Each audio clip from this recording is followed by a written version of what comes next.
Alô, você, meu aluno, minha aluna, bom dia, boa tarde, boa noite. E aí, gente, saudade?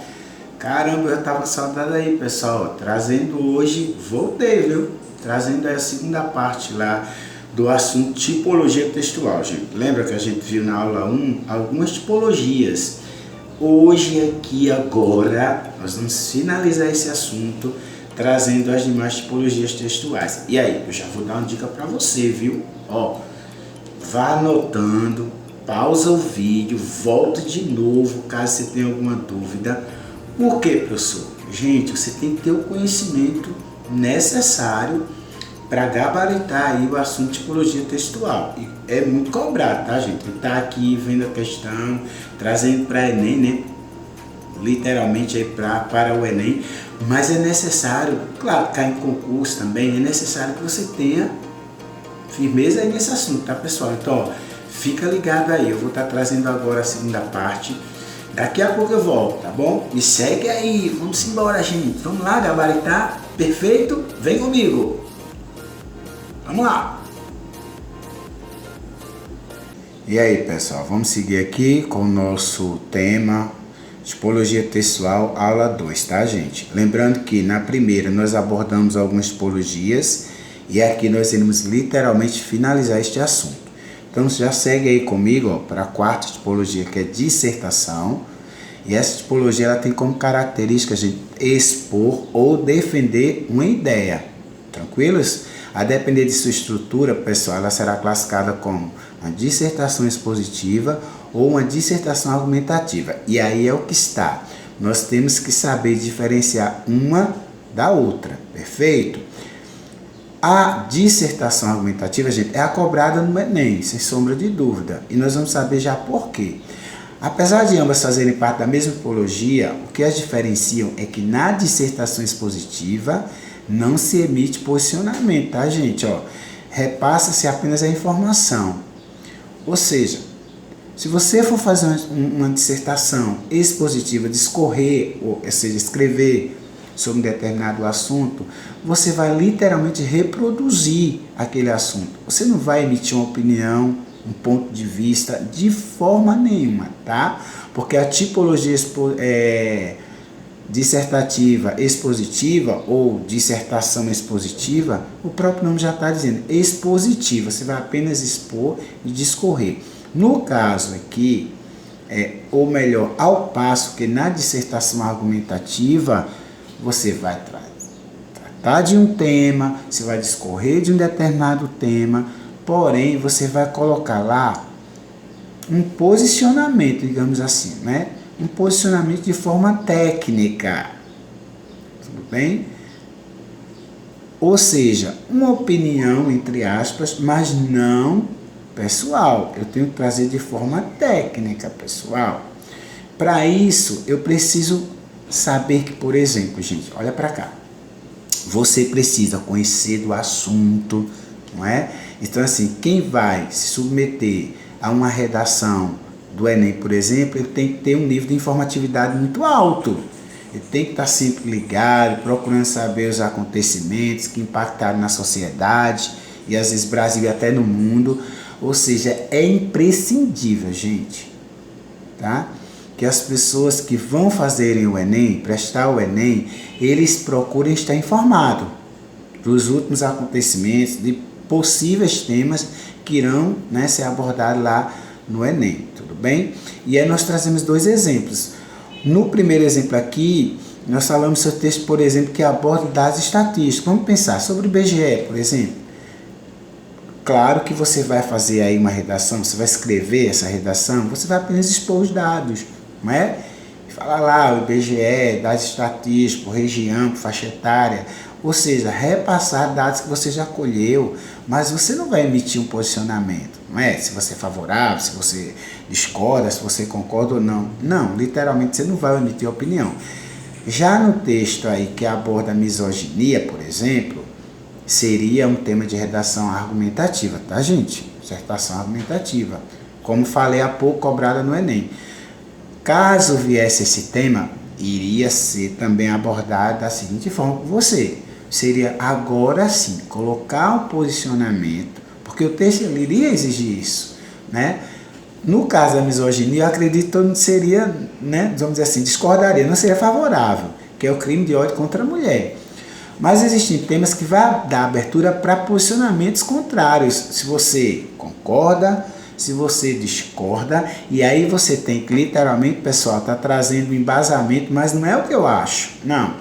É da forma a levar o leitor a entender, o corretor a entender o seu posicionamento, mas técnica, de forma impessoal, ou seja, você não pode ter de forma nenhuma pessoalidade na redação dissertativa argumentativa, ou na dissertação argumentativa, perfeito? Você vai discorrer, falar daquele tema, trazer dados, trazer referências, né? Mas sempre em terceira pessoa, gente, ó.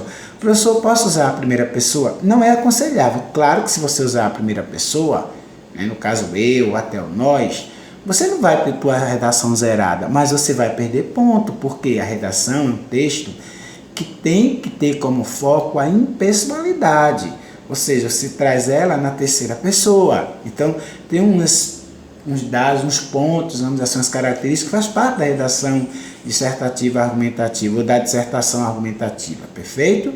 Mas é treinar, pessoal, é praticar, tá bom? Que você consegue, tudo bem? Vamos para a próxima, para seguir mais um pouquinho aqui, ó. A nossa próxima tipologia é muito tranquila, gente, é a dialogal.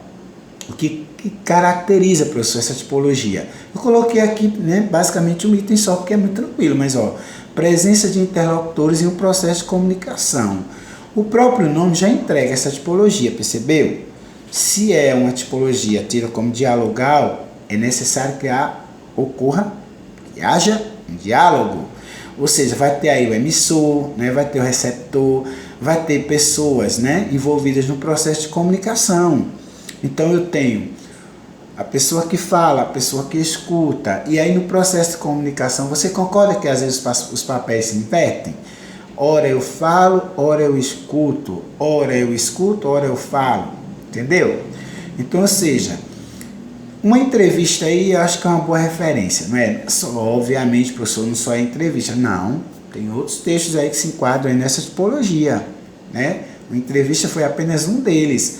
Mas aí eu tenho, por exemplo, uma peça de teatro, né? Uma peça de teatro legal, filmes, novelas e qualquer gênero, pessoal, que envolva aí o diálogo, a conversa, né? Esse gênero vai ser classificado como dialogal, perfeito? Vamos seguir aí? Esse é fácil, né, gente? Tranquilinho, percebeu? O sexto é a metalinguagem, pessoal. A metalinguagem, ela ocorre quando eu uso a linguagem para falar dela mesma ou dela própria, tudo bem? Então a metalinguagem, ela não está limitada também apenas ao campo da literatura não, viu? Cuidado! Ela pode ocorrer em outros contextos, ou em outros, vamos dizer, outras artes, né? Em outros tipos de textos, por exemplo, na pintura, na poesia, no caso poema, na música e etc, gente, ó. A partir do momento que eu uso a linguagem para falar da própria linguagem, eu tenho aí uma função, né, ou uma tipologia denominada de metalinguagem. Então, por exemplo, dicionário, coloquei aqui um exemplo básico e tranquilo de entender. Qual é um dicionário, a função do dicionário? Qual é a característica do dicionário? Qual é a função desse gênero? Ele existe literalmente para explicar a palavra pela palavra. Então eu tenho aqui uma tipologia onde eu uso a própria palavra, a linguagem, para explicar a própria linguagem. Tá vendo que não é difícil? No campo da pintura, viu esse quadro aí que eu coloquei? O pintor pintando ele mesmo? Isso é uma metalinguagem, pessoal. Existem vários exemplos de metalinguagem. Por exemplo, quando você tem lá um filme que... Eu, inclusive, já assisti um filme assim, tá? Um filme, o foco do filme é mostrar como se fazer um filme. Obviamente que eu tenho aí a metalinguagem, né? Aí eu tenho uma poesia que fala como fazer poesia. Ou uma poesia que fala da língua portuguesa, né? Usando a própria língua portuguesa. Gente, metalinguagem, tranquilo?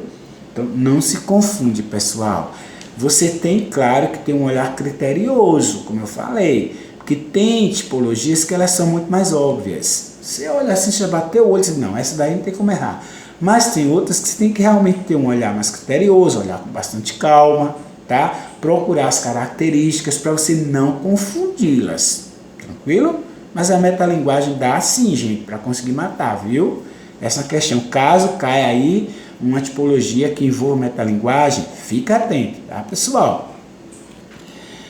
A sétima, gente, muito fácil. Eu digo assim, a sétima, dialogal, né? A poética, são tipologias que a gente não confunde. Por exemplo, na tipologia poética, é a tipologia das emoções. Então, eu vou ter lá como característica uma linguagem conotativa, o uso de figura de linguagens, né? Rimas, às vezes não tem, né? Porque não é todo poema que tem rimas, mas tem poemas que vai ter rimas, né? Então, vai trabalhar aí, gente, tá? As emoções, literalmente, você não tem como confundir. Então, eu trouxe aqui apenas um fragmento do soneto da Fidelidade de Vinícius de Moraes, que diz assim, ó: de tudo ao meu amor serei atento, antes contar os ele sempre tanto, que mesmo em face do maior encanto, dele se encante mais meu pensamento. Percebeu? A emoção, né? Como a tipologia poética, o nome também já entrega, né, pessoal? Poética, ou seja, sentimentos, emoções, tá? Então, não confunda, tá, gente? Muito tranquilo. Eu sempre digo assim, ó, pra gente literalmente gabaritar questões de tipologia, obviamente que a gente vai ter que praticar, como tudo na vida, pessoal. Afinal de contas, o que leva à perfeição é a prática. Praticar, fazer exercícios, analisar, ver onde errou, volta, refaz, tudo bem? E aí a gente vai conseguindo superar mesmo as dificuldades e chegar no nível necessário para nós, obviamente, atingir o nosso objetivo. Tranquilo para vocês? É isso aí, pessoal. Ó. E aí eu trouxe uma questãozinha aí das cores do Brasil, e aí é um texto, tá? E a questão que ela fala é o seguinte, vamos ler o texto, né? Vamos ver qual é o objetivo dessa questão. Foi do Enem, tá? 2018 aí, ó. Diz assim, ganhou nova versão, revista ampliada, o livro lançado em 1988 pelo galerista Jacques Ardies, né, cuja proposta é ser publicação informativa sobre nomes do movimento arte, acho que é NAIF, ou NAIF, tá, gente? Né, do Brasil. Como define o autor, trata-se de um caminho estético fundamental na arte brasileira, assegura Ardies. Aí o termo em francês que foi adotado por designar internacionalmente a produção que no Brasil é chamada de arte popular ou primitivismo, esclarece Ardies. O organizador do livro explica que a obra não tem a pretensão de ser um dicionário, falta muita gente, são muitos artistas, observa.